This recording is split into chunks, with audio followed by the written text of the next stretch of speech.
Hello दोस्तों, welcome to my another video of the playlist how can 5 to 7 years of experience move to data engineering role. आज की video में दोस्तों हम लोग डिस्कस करेंगे AWS क्वेश्चंस। ये डायरेक्ट AWS रोल के रिगार्डिंग क्वेश्चंस नहीं रहेंगे, ये उसके रिगार्डिंग रहेंगे जो डाटा इंजीनियरिंग में मूव कर रहे हैं। कहने का मतलब जो 5 to 7 ईयर्स ऑफ एक्सपीरियंस के लोग हैं जो डाटा इंजीनियरिंग में मूव कर रहे हैं, तो with respect to data engineering AWS में क्या क्या क्वेश्चंस पूछे जाते हैं, इसके बारे में डिस्कशन होगी इस वीडियो में। दोस्तों, अगर आप मेरी वीडियो को देखते हैं, पसंद करते हैं और अभी तक चैनल को सब्सक्राइब नहीं किए हैं तो प्लीज़ चैनल को सब्सक्राइब करें और वीडियो पसंद आए तो वीडियो को लाइक और शेयर ज़रूर करें। For a data engineer AWS या कोई भी क्लाउड के जो सिस्टम होते हैं या जो क्लाउड के प्लेटफॉर्म होते हैं वो काफ़ी इंपॉर्टेंट है। कुछ सालों में क्लाउड की जो यूजेज है कंपनीज़ के अंदर काफ़ी हो रही है, क्लाइंट भी काफ़ी ज़्यादा यूज़ कर रहे हैं क्लाउड के सर्विसेज को। मैं इस वीडियो में AWS के ही रिगार्डिंग बोलूँगा और मैं पूरे कोर्स में AWS के ही रिगार्डिंग के बारे में बात करूँगा, क्योंकि मैं खुद AWS में ही काम किया हूँ और AWS में काफ़ी एक्सटेंसिव काम किया हूँ। तो जो 5 to 7 ईयर्स ऑफ एक्सपीरियंस है, उनसे ये एक्सपेक्ट किया जाता है कि वो DE के रोल, खासकर बिग डाटा के रोल AWS इन्वायरमेंट में वो एग्जीक्यूट किए हुए हों और डेवलप भी किए हों। तो उसके रिगार्डिंग ही क्वेश्चन इवॉल्व होगी। उनसे इंफ्रास्ट्रक्चर से रिलेटेड कम क्वेश्चंस पूछे जाएंगे, ना के बराबर क्वेश्चंस पूछे जाएंगे। उनसे पूछे जाएंगे किस तरह से उन्होंने स्पार्क की जॉब लिखी है AWS में और किस तरीके से उसे एग्जीक्यूट किया है, डिबग किया है, मॉनिटरिंग किया है। इस पूरे फ्लो को और डिप्लॉयमेंट के फ्लो को पूछी जाएगी। तो फर्स्ट और इम्पॉर्टेंट क्वेश्चन पूछी जा सकती है कि आपने AWS में किस तरीके से स्पार्क की जो प्रोग्राम है या स्पार्क की जो एप्लीकेशन है उसे रन की है। तो उनका पूछने का मतलब है कि क्या आपने EMR यूज़ किया है या डायरेक्ट EC2 में रन किया है, उसको कस्टमाइज करके, या ग्लू में रन किया है। तो ये आपको पिक करना पड़ेगा। मेरा सजेशन है यहाँ पे आप EMR चूज़ कर लो या ग्लू चूज़ कर लो। अगर आपने ग्लू की पढ़ाई की है और ग्लू को यूज़ किया तो ग्लू को आप चूज़ करो।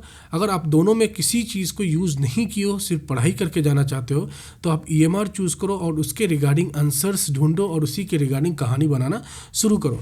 तो ये आपके लिए इम्पॉर्टेंट होगा और ये क्वेश्चन सेट कर देगा एक इन्वायरमेंट कि आपने किस तरीके से काम किए हैं AWS के रिगार्डिंग। तो ये फर्स्ट इंपॉर्टेंट क्वेश्चन है। सेकंड इंपॉर्टेंट क्वेश्चन आपसे पूछे जाएंगे कि what are the different types of EMR, क्योंकि जब आप बोलने वाले हो कि EMR में यूज़ किया है आपने स्पार्क के एप्लीकेशन, तो सेकंड क्वेश्चन ऑब्वियसली ये राइज होता है कि EMR क्या होती है और क्या क्या डिफरेंट टाइप्स के हैं। करने का मतलब there are broadly three different types of EMR, serverless, persistent और मैनेज्ड EMR। तो इस EMR में डिफरेंसेस क्या हैं, उनके जो की पॉइंट जो डिफरेंस होते हैं और किस तरह के यूज़ केस होते हैं। Use case generally 5 to 7 years of experience में नहीं पूछते हैं, लेकिन आप अगर इस तरह के सवाल के में आप यूज़ केस भी अगर आप इंक्लूड करोगे तो वो काफ़ी अच्छा इंटरव्यू पे, पूरे इन्वायरमेंट पे अच्छा एक पॉजिटिव नोट बनता है। तो आपको पढ़ना है कि डिफरेंट टाइप्स ऑफ EMR क्या क्या होती है, प्लस जो डिफरेंट टाइप ऑफ EMR है उसके यूज़ केसेस क्या है। तो यूज़ केसेस भी आपको गूगल में मिल जाएंगे, या आपको ज़्यादा समझ में नहीं आ रहा तो प्लीज़ कमेंट में पोस्ट करें। मैं शुरू से बोल रहा हूँ कि आप प्लीज़ कमेंट में पोस्ट करें अपने क्वेश्चंस, ताकि मैं डिटेल रूप से उसके आंसर्स बता सकूँ। थर्ड इंपॉर्टेंट क्वेश्चन, अगर मैं इंटरव्यू लेता हूँ AWS रोल के लिए, तो मैं ये जानना चाहता हूँ कि डाटा का मूवमेंट उसने कैसे किया है AWS में।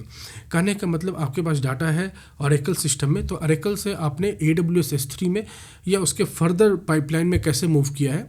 तो मैं जानना चाहता हूँ कि आपने डाटा माइग्रेशन सर्विस यूज़ किया है कि नहीं।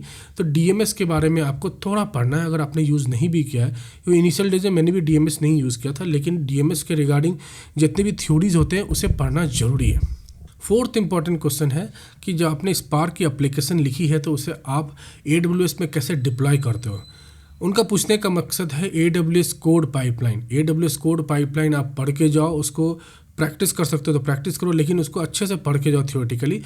AWS पाइपलाइन की थ्योरेटिकल वे में भी आप जवाब दोगे तो इंटरव्यूअर कन्विंस हो जाएगा, लेकिन कुछ जॉब्स को आप उसमें AWS में EMR में एग्जीक्यूट करके या उसमें डिप्लॉय करके जरूर जाना, ताकि आपको कॉन्फिडेंस, एक अच्छा कॉन्फिडेंस आएगा इंटरव्यू देने में। तो code pipeline is the another question जिस पे बहुत सारे सिनेरियोज रेज होंगे, लेकिन 5 to 7 ईयर्स ऑफ एक्सपीरियंस में आपसे डायरेक्ट पूछा जाएगा व्हाट इज़ कोड पाइपलाइन, या आपसे पूछा जाएगा कि आपने AWS में स्पार्क एप्लीकेशन को कैसे डिप्लॉय किया है। फिफ्थ इंपॉर्टेंट क्वेश्चन यहाँ बनता है for 5 to 7 years of experience which who want to move to data engineering role with AWS। तो उनके लिए फिफ्थ इंपॉर्टेंट क्वेश्चन है व्हाट इज RDS। आप RDS को किस तरीके से अपने प्रोजेक्ट में यूज़ किए हो। अगर आपने यूज़ नहीं किया है तो आप बोलो आपने यूज़ नहीं किया है, और आपको समझाना है कि RDS क्या होती है, कौन कौन से डाटाबेस इंक्लूडेड है RDS में, कौन कौन से डाटाबेस सपोर्टेड है, उसमें क्या क्या लिमिटेशन है और क्या क्या एडवांटेज है। ये चीज़ आप पढ़ के जरूर जाओ। प्लस एक चीज़ और एडेड चीज़ आप बताओगे तो बहुत अच्छा इंप्रेशन बनेगा आपका कि RDS की कॉस्टिंग क्या रहती है, क्या वो हायर साइड रहता है, अगर हायर साइड नहीं रहता है तो हायर साइड किस ऑप्शंस को चूज़ करने से होता है। ये आप अगर बता दोगे इंटरव्यू में तो बहुत अच्छा इंटरव्यू का इंप्रेशन बनेगा, और यहाँ तक में आपका 100% सिलेक्शन हो जाएगा। भले आपसे क्वेश्चंस और भी पूछे जाएंगे लेकिन आपका सिलेक्शन हो गया रहता है। फिर एक बेसिक इंपॉर्टेंट क्वेश्चन पूछा जाता है कि S3 का अपने प्रोजेक्ट में किस तरीके से यूज़ किया है। एक्चुअली वो जानना चाहते हैं कि आपको पता है कि S3 के इंटरनली S3 कैसे मैनेज करता है अपने स्टोरेज को, और व्हाट आर द ब्रॉड 3 और 2 डिफरेंट टाइप्स ऑफ S3। ये चीज़ के बारे में आप ज़रूर जान के जाना, क्योंकि ये एक बेसिक सवाल है। इससे डिसाइडिंग फैक्टर नहीं होता है इसके आंसर देने से कि आपका इंटरव्यू हो जाएगा, लेकिन इससे ये ज़रूर होता है कि अगर आप इसका आंसर नहीं दोगे तो आपको नहीं लिया जाएगा, भले ही आपने कितने भी अच्छे इंटरव्यू दिए हैं। फिर एक इम्पॉर्टेंट क्वेश्चन होती है रिगार्डिंग क्लाउड वॉच। तो क्वेश्चन पूछे जाएंगे आपसे कि EMR में जब आप स्पार्क एप्लीकेशन रन करते हो तो स्पार्क एप्लीकेशन की लॉग कहाँ रहती है, आप लॉग को मॉनिटर कैसे करते हो। अगर कोई स्पार्क जॉब EMR में फेल हो गई है तो उसके लॉग को, उसके डिबगिंग प्रोसेस को आप कैसे करते हो, तो ये पूछे जाएंगे। तो यहाँ पे आपको क्लाउड वॉच के बारे में बताना है, और क्लाउड वॉच वाइडली यूज होती है। तो क्लाउड वॉच को मैक्सिमम लोग, इनफैक्ट सभी लोग यूज़ करते हैं। तो क्लाउड वॉच के बारे में डिटेल्स आप जान लो, उसमें कौन कौन से बाय डिफ़ॉल्ट डैशबोर्ड होते हैं, कौन कौन से डिफ़ॉल्ट पैनल्स होते हैं, किस किस चीज़ लेवल को आप कस्टमाइज़ कर सकते हो, ये सब सारी चीज़ के बारे में आप जान लेना। फिर आपसे एक इंपॉर्टेंट क्वेश्चन पूछे जा सकते हैं regarding scheduling of the job. आप EMR में कैसे जॉब शेड्यूल करते हो, आप एक्सटर्नल शेड्यूलर यूज़ करते हो या किसी इंटरनल तरीके से यूज़ करते हो। तो आप यहाँ पे स्टेप फंक्शन के बारे में बताना। आप स्टेप फंक्शन के बारे में थोड़ा पढ़ाई कर लेना कि स्टेप फंक्शन क्या होती है, उसमें जॉब कैसे शेड्यूल किए जाते हैं, उसमें इंपॉर्टेंट क्या है और एडवांटेज क्या है स्टेप फंक्शन में, ये आप जान लो। अगर आप स्टेप फंक्शन अच्छे से समझा दोगे तो बहुत सारी चीज़ इंटरव्यूअर के ऊपर आपका जो इंप्रेशन है काफ़ी पॉजिटिव बनने वाला है। फिर आपसे पूछे जा सकते हैं लैम्डा, और लैम्डा के बेस पे एक सिनेरियो भी बनता है काफ़ी अच्छा स्पार्क के रिलेटेड, स्पार्क ऑन लैम्डा। तो जो लैम्डा की जो टाइम होती है 15 मिनट्स की, 15 मिनट्स लैम्डा वेट करेगा, किसी जॉब के रिटर्न कोड का इंतजार करेगा, will have that control over that job for 15 minutes.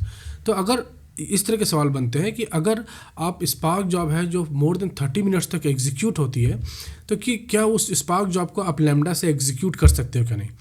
बहुत सारे लोग का आंसर मैंने सुना है जब मैंने इंटरव्यू लिया है कि उन्होंने बोला है कि नहीं, ये 15 मिनट से ज़्यादा टाइम है इसीलिए आप नहीं रन कर सकते हो। लेकिन आंसर ये है कि you can run the job, you can run the spark job from lambda. वो स्पार्क जॉब 30 मिनट्स की हो, 1 आवर की हो, 2 आवर की हो, इट डजेंट मैटर। आप स्पार्क जॉब से लैम्डा से स्पार्क जॉब रन कर सकते हो इररेस्पेक्टिव ऑफ टाइम। हाँ, after 50 minutes you will not have the return code in the lambda, लेकिन रन तो आप कर सकते हो। इसमें आप एक चीज़ और ऐड करना कि जो भी स्पार्क जॉब आप रन करोगे लैम्डा से, the deployment mode should be the cluster, so the driver creates inside the cluster. आप अगर मेरे पिछले वीडियो देखे होंगे तो आपको समझ में आया कि मैं डिप्लॉयमेंट मोड क्लस्टर क्यों बोल रहा हूँ। तो इस पर अच्छे क्वेश्चंस बनती है, एक तरह से छोटी सिनेरियो क्वेश्चन बेस्ड बनती है, लेकिन 5 to 7 ईयर्स के लिए ये सफिशिएंट होता है ये आंसर। तो ओवरऑल इतने क्वेश्चंस आप अगर कर लोगे तो ऑलमोस्ट सारे क्वेश्चंस आ जाएंगे आपके इंटरव्यू में for the DE role, not for the specific AWS role. आपको किसी भी क्वेश्चंस को आंसर ढूंढने में किसी तरह का प्रॉब्लम हो रहा है या आपको आंसर समझ में नहीं आ रही है तो आप प्लीज़ कमेंट में ज़रूर पोस्ट करें, ताकि मैं एक अलग से इंडिविजुअल वीडियो बना सकूं उस प्रॉब्लम स्टेटमेंट्स के ऊपर। तो आज के लिए दोस्तों इतना ही। आप पूरे ये सब क्वेश्चन करके जाएं और 100% श्योर है कि आप 5 to 7 ईयर्स ऑफ एक्सपीरियंस के हैं तो आप DE से जितने भी रिलेटेड AWS क्वेश्चन है वो क्लियर कर लोगे। फिर मिलेंगे नए वीडियो के साथ। नई वीडियो भी प्लेलिस्ट, सेम प्लेलिस्ट के बारे में ही होगी। इसी प्लेलिस्ट को हम लोग अभी आगे बढ़ाएंगे और चाहेंगे इसको कंप्लीट करें कुछ 2 या 3 वीडियो में, फिर नए टॉपिक की तरफ मूव करेंगे। तब तक के लिए अपना ख्याल रखें। Do subscribe to my channel और अपने डाउट्स को ज़रूर कमेंट में पोस्ट करें, like and share my video. फिर मिलेंगे नए वीडियो के साथ, तब तक के लिए अपना ख्याल रखिए। Take care and goodbye and happy learning.